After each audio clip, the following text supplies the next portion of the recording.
ఎలా ఉన్నారు? అందరూ బాగున్నారా? ఈరోజు మనం ఎంతో ఈజీగా టేస్టీగా అయిపోయే బ్యాచిలర్స్ కూడా చేసుకునే విధంగా 10 నిమిషాల్లో అయిపోద్దండి పాలకూర పప్పు చేసి చూపిస్తాను. ఎంతో టేస్టీగా బాగుంటుంది పప్పు. ఒకసారి మీరు కూడా ట్రై చేయండి. ఇప్పుడు ఎలా చేయాలో చూపిస్తాను. పాలకూర ఇలా కడిగి పెట్టేసుకున్నాను. పప్పు ఒక పావుగంట ముందు ఇలా నానబెట్టి ఉంచాను. మీకు టైం లేకపోతే కడిగేసి అలా వేసేసుకోవచ్చు. ఒక మీడియం సైజ్ టమాటాలు ఒక 2 కట్ చేసి పెట్టుకున్నాను. ఒక 3 పచ్చిమిర్చి, ఒక ఉల్లిపాయ, కొంచెం చింతపండు నానబెట్టి పక్కన పెట్టేసుకొని ముందుగా చేద్దాం. కుక్కర్లో పప్పు వేసేసుకుందాం.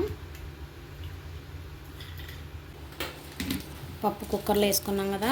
పాలకూర కడిగేటప్పుడు ఇలా ఆకులుగా కడుక్కుంటే బాగుంటుంది. మనం కట్ చేశాక కడిగితే దీంట్లో ఉన్న పోషకాలన్నీ పోతాయి. ప్లస్ ఇసుక కూడా బాగా ఎక్కువగా ఉంటుంది అలా కడిగితే. ఇలా ఆకులుగా కడిగి ఇప్పుడు కట్ చేసి వేసుకుందాం మనం.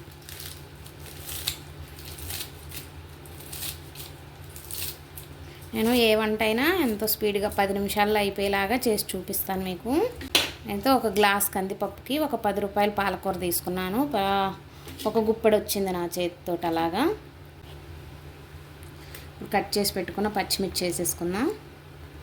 మీడియం సైజ్ టమాటాలు 2 కట్ చేసుకున్నాం కదా, ఇవి కూడా వేసేద్దాం. ఉల్లిపాయలు, ఇప్పుడు సరిపోయిన వాటర్ వేసుకుందాం. అండి ఈ లోటాతో ఒక లోటా వేసాను నేను వాటరు. పసుపు వేసుకుందాం ఒక 1/2 స్పూను. మీకు ఓన్లీ పచ్చిమిర్చితో కావాలంటే అలా ఉంచుకోండి. నేనైతే కొంచెం పచ్చిమిర్చి, కొంచెం ఇలా ఎండు కారం కూడా వేస్తున్నాను. ఒక 2 స్పూన్లు వేసాను. ఇప్పుడు కుక్కర్ మూత పెట్టేసేస్తున్నాను.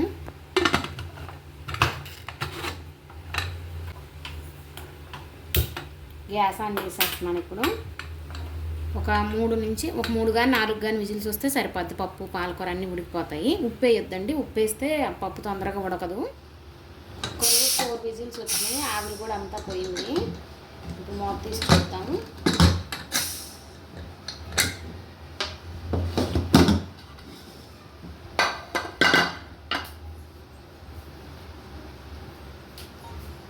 ఉడికింది పప్పు. ఇలా మెదుపుకున్నాము. మీ దగ్గర విస్కర్ ఉంటే దీంతో అయినా, లేదంటే పప్పు గుత్తి తీసుకొని పప్పు గుత్తితో అయినా మేము మెదుపుకోవచ్చు. పప్పు ఇలా మెత్తగా వేసుకున్నాము. ఇప్పుడు ఇందులో మనం చింతపండు నానబెట్టుకున్నాం కదా, ఇలా ఈ పులుసు వేసుకున్నాము. కొంచెం మనం పప్పు పెట్టినప్పుడు ఉప్పు వేసుకోలేదు కదా, ఇప్పుడు టేస్ట్కి సరిపోని ఉప్పు వేసుకున్నాం.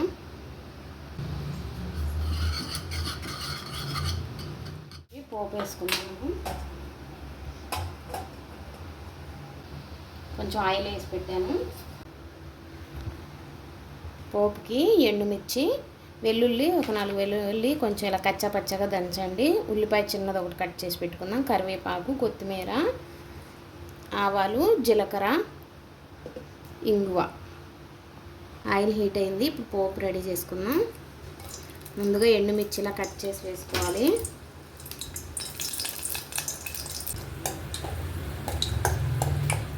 ఎండుమిర్చిల కలర్ మారాయి. ఆవాలు, 1 స్పూన్ ఆవాలు వేసాను. 1 స్పూన్ జీలకర్ర, వెల్లుల్లి,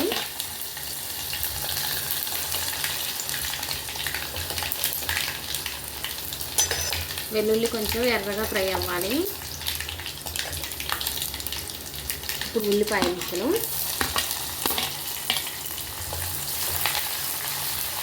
ఉల్లిపాయలు కూడా కొంచెం ఫ్రై అయ్యాయి. కరివేపాకు,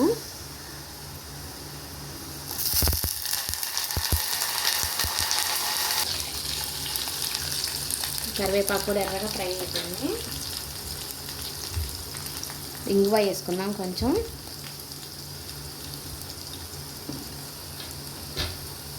కొత్తిమీర కూడా వేసేస్తున్నాను.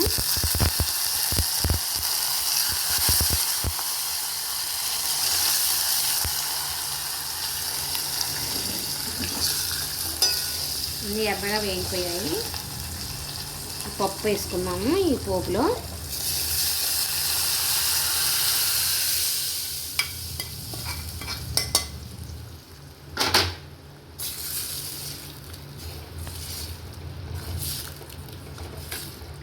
మనం పోపు వేసిన తర్వాత పప్పు కొంచెం ఇలా తెరులుతున్నప్పుడు అప్పుడు గ్యాస్ ఆఫ్ చేసుకోవాలి మనం. అప్పుడే పప్పు 2 రోజులు ఉన్నా కూడా పాడవదు. మళ్ళీ పప్పు ఇలా ఉడుకుతుంది కదా, ఇలా ఉడకాలి. తాలింపు వేసిన తర్వాత మనం ఇలా తెరిలితే అప్పుడు మనం చింతపులుసు వేసుకున్నాం కదా, అదంతా కూడా బాగా కలిసిద్ది. ఉప్పు అది లాస్ట్లో వేసుకున్నాం కాబట్టి బాగుంటుంది. మా పాప నేను ఎప్పుడు ఈ పప్పు వేసి అన్నం పెడతానా అని ఎదురు చూస్తుంది. ఇప్పుడు గ్యాస్ ఆఫ్ చేసేద్దాం. ఎంతో ఈజీ అండ్ టేస్టీ అయిన పాలకూర పప్పు రెడీ అయిపోయిందండి. మీరు కూడా ఇలాగే ట్రై చేయండి. ఎలా వచ్చిందో నాకు కామెంట్ చేయండి. సబ్స్క్రైబ్ చేసుకోండి అందరూ.